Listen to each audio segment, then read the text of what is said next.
This will be our last story today. Our last story for the week, actually. Baltimore cops kept toy guns to plant, just in case they shot an unarmed person. Wow. In April 2016, a 13-year-old boy was shot by officers of the Baltimore Police Department. The boy ran when faced with the police, so they gave chase. During the chase, the police spotted the boy holding a gun, and when he turned, they shot the teenager. The youngster wasn't critically injured, and it seemed like an open and shut case of justifiable use of force. Now people are wondering. The Baltimore Police Department is currently in court over one of the biggest scandals in the history of American law enforcement. The corruption case is replete with intrigue as police reveal secrets that sound like something out of an urban fiction novel or a lost season of The Wire. It is revealed how one of America's largest cities just happened to be filled with crooked cops. But no one seems to be talking about it outside of Baltimore. According to the Baltimore Sun, it started when a 19-year-old woman from New Jersey overdosed, and authorities began tracing the origin of the drugs. It led to a Baltimore drug crew and discovery that a Baltimore police officer was involved. You want robbery? Okay, I want the meat in this article. This article is very, very long, and it's not getting to what actually is going on here. And then there's the revelation the supervisors of the unit instructed officers to carry a toy gun just in case they found themselves. Here it is. Okay. And then there's the revelation that the supervisor of the unit instructed officers to carry a toy gun just in case they found themselves in a jam and needed to plant one. When one of the officers, Marcus Taylor, was arrested, officials couldn't figure out why he had a toy gun in his glove compartment. These revelations aren't speculations.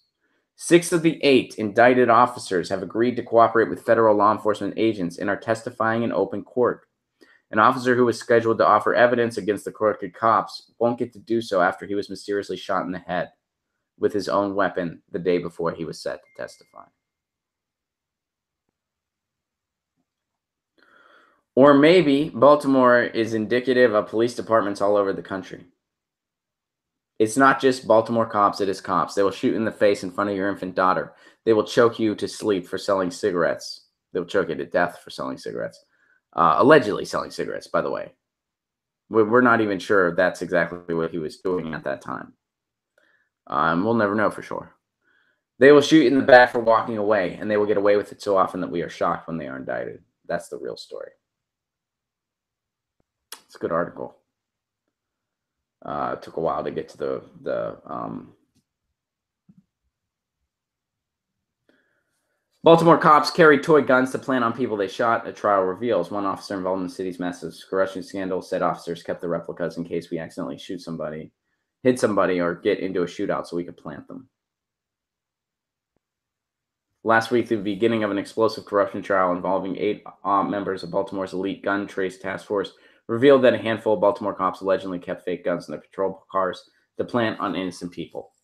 And again, this goes into the theme that I always hit on when I talk about law enforcement, that it's a systemic problem. They were ordered to do this. They were ordered to do this. They were instructed to do this. This is a systemic problem. So whenever somebody throws that dumb platitude at you, not all cops are bad, you say, shut up, that's a straw man. That's not what we're talking about. We're talking about a system that is broken beyond repair. We're talking about a broken law enforcement system. We're talking about cops not being trained properly. Corruption is encouraged. Cops are not screened properly. The job is not orchestrated properly. They are over-militarized. They are under-trained. It is a systemic problem. It is a broken system. So it doesn't matter that not all cops are bad. That's a straw man. That is a straw man. That is a distraction. That is a null and moot point. It's like saying, hey, there's an E. coli outbreak of lettuce. We got to recall this lettuce. Oh, well, not all the lettuce is bad. Some of it's still good. That's not the point. It's an E. coli outbreak. It's a systemic problem. It's a problem. So this is scary. I mean, this is gross. This is corruption at its finest. But this goes into Like, and DC points out, who does this attract? It doesn't attract the best candidate.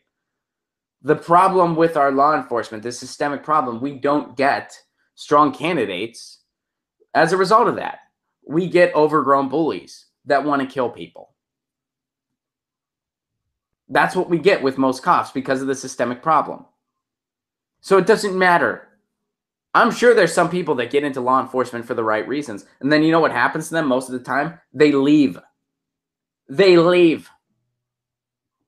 Read some of the work from Michael Wood Jr., who, by the way, was a cop in Baltimore. That's where he was. He was in Baltimore.